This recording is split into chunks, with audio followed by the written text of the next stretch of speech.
ராகவ் நிலாவுக்கு watch குடுத்தத photo எடுத்து ஸ்டேட்டஸ்ல வைக்கிறாரு. அது மட்டும் இல்லாம, ஹார்ட்டு அது இதுன்னு சொல்லி போட்டு செம்மையா வச்சுர்றாரு. ஸோ, இத வந்து நம்ம சோழன் வந்து வாட்ஸ்அப் ஸ்டேட்டஸ் வந்து பார்க்குறாங்க. மனசுல வந்து ரொம்ப கஷ்டப்படுறாங்க. இவன் ஏன் இப்படிலாம் பண்ணிட்டுருக்கான் அப்படின்னு சொல்லிட்டு, ஏற்கனவே பயங்கர கடுப்புல தான் இருந்தாங்க.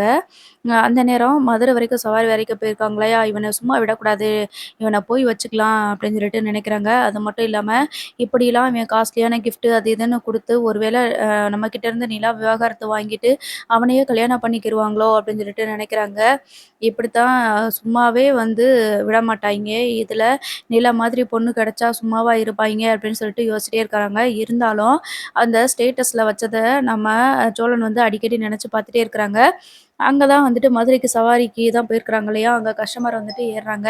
அப்ப ஏறுனதுக்கு அப்புறமா நம்ம சோழன் வந்து வண்டி எடுத்துட்டு வரும்போதெல்லாம் வந்து யோசிச்சுக்கிட்டே தான் வராங்க. அவங்க நடக்கிறது எல்லாத்தையுமே யோசிச்சுக்கிட்டே வராங்க. அடிக்கடி வந்து அந்த ராகவ் ஸ்டேட்டஸ் வச்சது மட்டும் தான் சோழனோட மைண்ட்ல ஏறிட்டு இருக்குது. ஸோ, அப்பப்போ யோசிச்சு பார்த்துட்டே இருக்கும்போது வண்டிய வந்து சரியா ஓட்ட மாட்டேன்றாங்க. அப்ப கஸ்டமர் வந்து திட்டுறாங்க. "என்னப்பா நீ வண்டி ஓட்டுற? பார்த்து கவனமா ஓட்டு" அப்படின்னு சொல்லி சொல்றாங்க. "சரிங்க சார். இனிமே நான் கரெக்ட்டா கவனமா ஓட்டுறேன்" அப்படின்னு சொல்லிட்டு சொல்லும்போது கஸ்டமர ஒரு இடத்துல இறக்கி விட்டுட்டு, நம்ம சோழன் வந்துட்டு வந்துட்டுருக்குறாங்க. அப்பயும் மறுபடியும் இந்த மாதிரி இதையே நினச்சிட்டே இருக்கிறாங்க. நம்ம வந்து சாதாரண வாட்ச் குடுத்துருக்குறோம். என்னதான் இருந்தாலும் அவங்க காஸ்ட்லியான வாட்ச் குடுத்துருக்காங்க.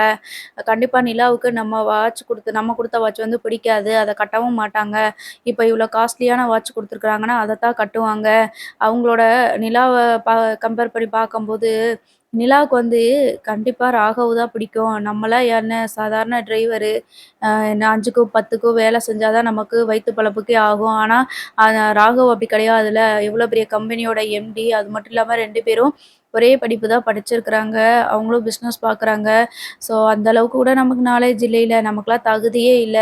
நம்ம கூட நிலா வாழணும்னு அவசியமும் கிடையாது. பேசாம ராகவையே கல்யாணம் பண்ணிக்கிறட்டும். நம்ம இத பத்தி எதுவுமே பேச வேண்டாம் நிலா கிட்ட அப்படின்ற மாதிரி நினைக்கிறாங்க. அதுக்கப்புறம் எதுவா இருந்தாலும் என்ன, நம்மளையே நம்ம மாத்திக்கலான்னு சொல்லி நெனச்சா கூட நம்ம மனசு விட மாட்டேங்குது.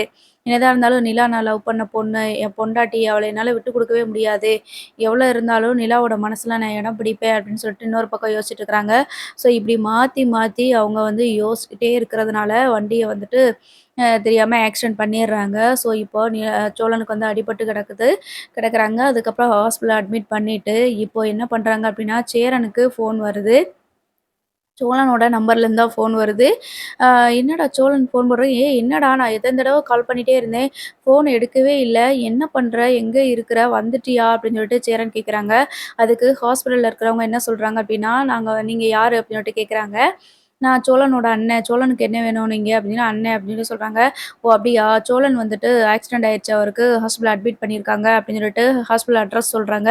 "உடனே வாங்க" அப்படின்னு சொல்றாங்க. சோழனோட டிரைவிங் லைசென்ஸ் இருக்கும் இல்லையா? அத பார்த்து தான் வந்து அ பேசியிருப்பாங்க. ஸோ, இப்ப அ சேரன் வந்து சோழனுக்கு ஆக்சிடென்ட் ஆயிருச்சான்னு சொல்லிட்டு சொல்றாங்க. ஸோ, வீட்ல இருக்கவங்க எல்லாருக்குமே பயங்கரமா பதர்றாங்க. "என்னாச்சோ? ஏதாச்சோ?" அப்படின்னு சொல்லிட்டு நிலா இருந்துட்டு, "என்ன நீ சொல்றீங்க?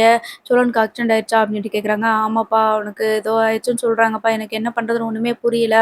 அப்படின்னு சொல்லும்போது, "சரி வாங்கண்ணே உடனே போவோம்ன்னு" சொல்லிட்டு ஒரு ஆட்டோ பிடிச்சு ஹாஸ்பிட்டலுக்கு போறாங்க. அங்க போகும்போது சோழனுக்கு வந்து ஐசியூல வந்து அட்மிட் பண்ணி ட்ரீட்மெண்ட் போயிட்டுருக்குது. ஸோ, அங்க வெளியில இருக்கிறவங்க எல்லாருமே வந்து நின்னு அழுதுட்டுருக்காங்க. "என்னாச்சுன்னு சொல்ல முடியுமா? என்னாச்சு என்னாச்சு என் தம்பிக்கு?" அப்படின்னு சொல்லிட்டு கேட்குறாங்க. "இல்ல அவங்களுக்கு வந்து அடிபட்டுருக்குது. அதிகமா மண்டையிலேருந்து ரத்தம் போயிட்டுருக்குது. ஒண்ணும் இப்ப சொல்ல முடியாது. கொஞ்சம் வெயிட் பண்ணுங்க." அப்படின்ற மாதிரி சொல்லிடுறாங்க. ஸோ, இப்ப எல்லாருமே வந்து அழுதுட்டே இருக்கிறாங்க. அப்போ பல்லவன் வந்துட்டு, "எல்லாத்துக்குமே நான் தான் காரணம். அண்ணன் வந்து ஏதாவது சொல்லுச்சுன்னா, அது பாட்டுக்கு சொல்லட்டும்னு நம்ம விட்டுருக்கணும். சந்தோஷமாவது இருந்திருக்கும். பாவம் இப்ப அண்ணன நம்ம தான் வந்து இது பண்ணிட்டோம். நான் பேசினது எல்லாத்தையுமே அண்ணன் மனச ரொம்ப பாதிச்சிருக்கும். நான் தான் காரணம் அண்ணனுக்கு இப்படி நடக்கிறதுக்கு காரணமே நான் தான். அண்ணன் இத நினைச்சே தான் வண்டி ஓட்டிட்டுருக்கோம். இல்லன்னா இந்த லாங் சவாரி எப்பயுமே அண்ணன் எடுக்காது. இல்ல நம்ம இந்த மாரிலாம் சொல்ல போய் தான் அண்ணன் வந்து சரி இங்க இருக்க வேண்டாம். நம்ம சவாரிக்காவது போயிருவோம்ன்னு சொல்லிட்டு அண்ணன் போயிருக்குது. அப்ப இதுக்கு காரணம் நான் தான்" அப்படின்னு சொல்லிட்டு பல்லவன் உட்காந்து அழுதுட்டுருக்காங்க. "அதெல்லாம் ஒண்ணும் இல்ல பல்லவா! நீ அழுகாத" அப்படின்னு சொல்லிட்டு அ பாண்டி வந்து சொல்லிட்டுருக்காங்க. பாண்டியும் "நான் தான் பேசிட்டேன். அவன எப்பவுமே கலாய்ப்போம். ஆனா, அவன் எதுவுமே பெருசா எடுத்துக்கிற மாட்டான்.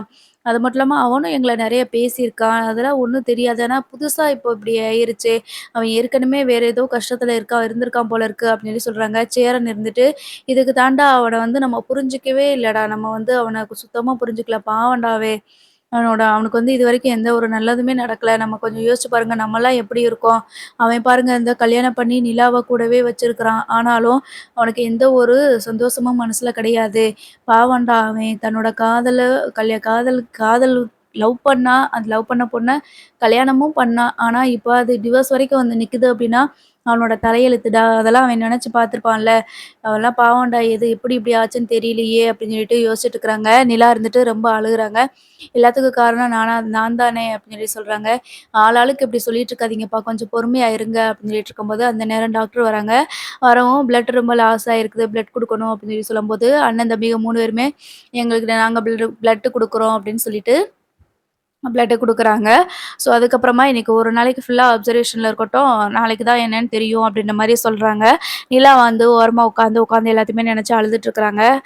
சோழன் வந்து ஆரம்பத்தில கல்யாணம் பண்ணது, பேசினது, கூட வாழ்ந்தது அப்படின்னு சொல்லிட்டு எல்லாத்தையுமே பார்த்து பேசிட்டு இருக்கிறாங்க. இப்பதான் வந்து பேஷண்ட் வந்து கான்ஷியஸ்க்கு வந்திருக்கிறாங்க. யாராவது ஒரு ஆள் போய் பாருங்க அப்படின்னு சொல்லி சொல்றாங்க. அப்போ சேரன் வந்துட்டு, "போ நிலா நீ போய் பாரு. சோழன் வந்து முதல்ல கண்ணு முழிச்சதுமே உன்னைய தான் பார்க்கணும்னு நெனைப்பான். நீ போய் பாரு" அப்படின்னு சொல்லி சொல்றாங்க. சரின்னு சொல்லிட்டு நிலா போயிட்டு உட்காந்து சோழன் கிட்ட பேசுறாங்க.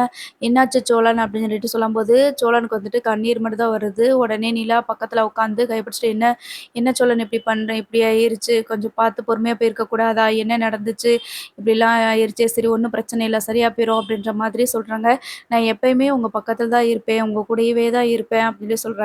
சோழன் வந்துட்டு வேகமா நிலாவோட கைய பார்க்குறாங்க. அதுல நிலா வந்து சோழன் வாங்கி குடுத்த வாட்ச தான் கட்டியிருக்கிறாங்க. அதனால உங்க சோழனுக்கு வந்து கொஞ்சம் வந்து மனசு திருப்தியா இருக்குது. நம்ம வாங்கி குடுத்த வாட்ச தான் வந்து நிலா கட்டியிருக்காங்க அப்படின்னு சொல்லிட்டு கொஞ்சம் திருப்தி ஆயிடுறாங்க.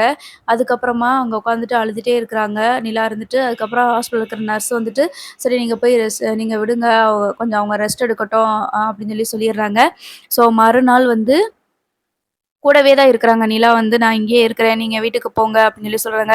"நாங்க எப்படி வீட்டுக்கு போக முடியும் அண்ணி? அண்ணன விட்டுட்டு நாங்க முடியாது. அண்ணன இந்த நிலைமையில நாங்க பார்க்கணும்னு எங்க தலையெழுத்தா? அண்ணனுக்கு இப்படி ஒரு நிலைமை வந்திருக்கவே கூடாது. பாவம் நம்ம சோழன் பொய் சொல்லுமே தவிர மத்தபடி ரொம்ப நல்லவங்க தான். அவங்க சொல்றது வந்து பொய்ன்னு எங்களுக்கு தெரியும். இருந்தாலும் நாங்க வந்து நினைச்சுட்டு பேசாம இருந்திருக்கணும். தேவையில்லாம நான் தான் வாய விட்டுட்டேன்" அப்படி இப்படின்னு சொல்லிட்டு மறுபடியும் அவங்களோட பேச்ச வந்து ஆரம்பிக்கிறாங்க. நம்ம நிலா இருந்துட்டு அதெல்லாம் ஒண்ணும் இல்ல. நீங்க போய் உட்காருங்க. நான் பார்த்துக்கிறேன் அப்படின்னு சொல்லிடுறாங்க. உடனே அங்க ஹாஸ்பிட்டலுக்குள்ள ரூம்குள்ள வந்துட்டு சோழனுக்கு பக்கத்துல நிலா தான் உட்காந்து சோழனோட கைய பிடிச்சு அப்படியே பேசிட்டே இருக்கிறாங்க. "ஆ இல்ல இல்ல சோழன் உங்கள வந்து எனக்கு ரொம்ப பிடிக்கும். நீங்க இப்படி ஆயிருச்சு. உங்களோட நிலைமைக்கு நான் தான் காரணம்னு நினைக்கிறேன்" அப்படின்னு சொல்லிட்டு உட்காந்து அழுதுட்டு இருக்கிறாங்க. "என்னைய கல்யாணம் பண்ணதுக்கு அப்புறம் தான் உங்களோட வாழ்க்கையே போயிருச்சு. நீங்க வந்து என்னைய பார்த்துருக்கவே கூடாது. எனக்கு ஹெல்ப் பண்ண போய் தான் இப்போ உங்களுக்கு இப்படி ஒரு நிலைமை" அப்படின்னு சொல்லிட்டு உட்காந்து ஃபீல் பண்ணிட்டு இருக்கிறாங்க. ஸோ இதுக்கப்புறமா கண்டிப்பா நிலா வந்து சோழன் கூட தான் சேர்ந்து வாழுவாங்க அப்படின்னு சொல்லிட்டு நினைக்கிறேன். ஏன்னா சோழனுக்கு வந்துட்டு கூட இருந்து சோழன பார்த்துக்கிறதுக்கு, செய்றதுக்கு நிலா கூடவே இருப்பாங்க, ஹெல்ப் பண்ணுவாங்கன்னு நெனைக்கிறேன். ஸோ அப்படித்தான் நிலாவுக்கு சோழன் மேல லவ் வரப்போகுது. நம்ம தொடர்ந்து பார்க்கலாம். அடுத்து என்ன நடக்குதுன்னு. ஒரு வழியா நிலா வந்து சோழன் கிட்ட லவ்வ சொல்லிட்டா அதுவே போதும். ஏன்னா சோழன இப்படி ஒரு நிலைமையில பார்க்கவே முடியல. ஒய்ஃப்ன்னும் சொல்ல முடியல, எதுவும் சொல்ல முடியாம இப்படி கஷ்டப்படுறத பார்ப்போம்.